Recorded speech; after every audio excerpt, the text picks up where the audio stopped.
quelle est la différence entre l'inceste et la pédophilie. Si tu veux, je commence. Ok. Sur ce coup-là. L'inceste, donc c'est dans le cadre familial, toujours. Ça peut être le père, le beau-père, l'oncle, le frère, etc.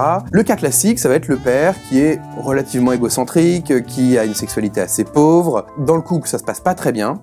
Et donc, il va se servir de la victime comme une petite femme de substitution. C'est-à-dire qu'il n'est pas forcément attiré par les enfants. Donc même quand la victime est très jeune, il n'y a pas forcément de fantasmatique pédophilique associée au passage à l'acte, mais c'est comme un remplacement de partenaire sexuel adulte. Alors après, on peut être pédophile et incestueux. On peut avoir la peste et le choléra.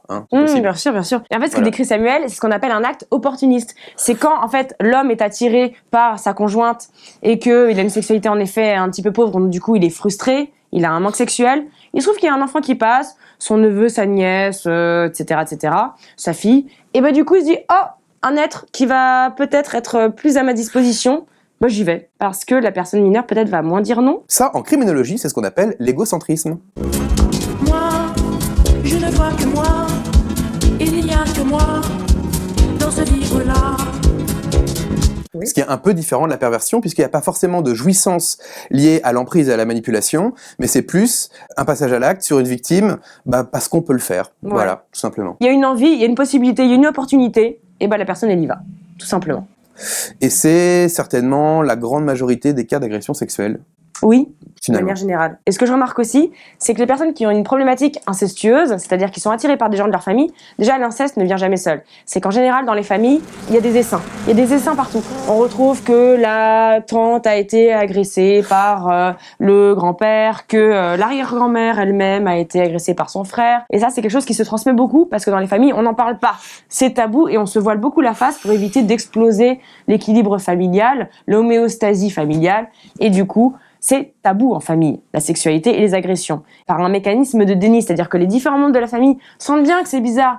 Par exemple, une épouse va bien voir que c'est étrange que son mari, tous les soirs, au lieu de lui faire l'amour, du coup, il part 1 heure raconter une berceuse à leur fille de 10 ans tous les soirs. Et en fait, on se rend compte peut-être des années après, quand la fille en question parle, que le père, il se livrait à des attouchements sur elle.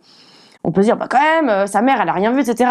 Non, c'est pas qu'elle a rien vu, c'est que se rendre compte que ça existe, que son mari en fait est en train de violer leur enfant, c'est beaucoup trop insupportable pour le psychisme. Et le déni permet de se protéger, de se dire mais non, c'est pas ça qui est en train de se passer. Il dit juste en train de lui lire une histoire et ça dure 1 heure. Oui, parce qu'ils s'amusent bien tous les deux, c'est normal. Et après il va me rejoindre et tout va bien dans le meilleur des mondes. Et alors, contrairement aux idées reçues, non seulement les agresseurs sexuels ne récidivent pas tant que ça par rapport aux autres délinquants, mais surtout les auteurs d'inceste récidivent beaucoup moins que les autres. En fait, les cas de récidive d'inceste, c'est même plutôt rare, pour 2 raisons. D'abord parce que une fois que ça a été révélé dans le cadre familial, même si ça a duré pendant des années avant, finalement tout le monde le sait, donc ça va être difficile de recommencer. Et puis aussi parce que la plupart d'entre eux vont être intimidables par l'institution judiciaire, c'est-à-dire que dès l'instant qu'on leur a signifié l'interdit, ils recommencent pas. C'est un peu pareil pour les pédophiles en général, non ?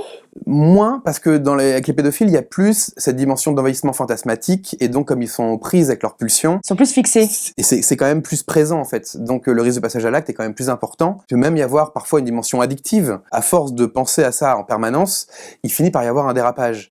Dans les cas d'inceste, c'est différent. C'est plus des personnes qui manquent de repères. Et aussi, ce qu'on retrouve chez les personnes qui commettent des passages à l'acte incestueux, c'est que souvent la famille est vue comme un cocon rassurant. L'ensemble de la famille. C'est ce qu'on appelle une famille incestuelle. Oui, c'est ça, une famille au climat incestuel. C'est-à-dire que ça fonctionne en huis clos.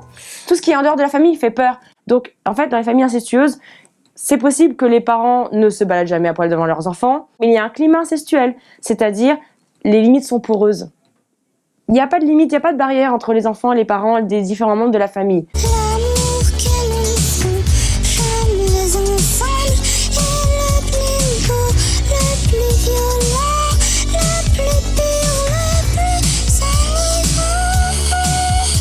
Pour les membres incestueux d'une famille, agresser des enfants inconnus dans la rue, impossible, ça fait beaucoup trop peur. Et en dehors, les enfants, dans les pubs, à la télé, dans la rue, ça va leur faire ni chaud ni froid. Tout ça pour dire que les auteurs d'inceste ne sont pas forcément pédophiles, y compris quand leurs victimes sont très jeunes.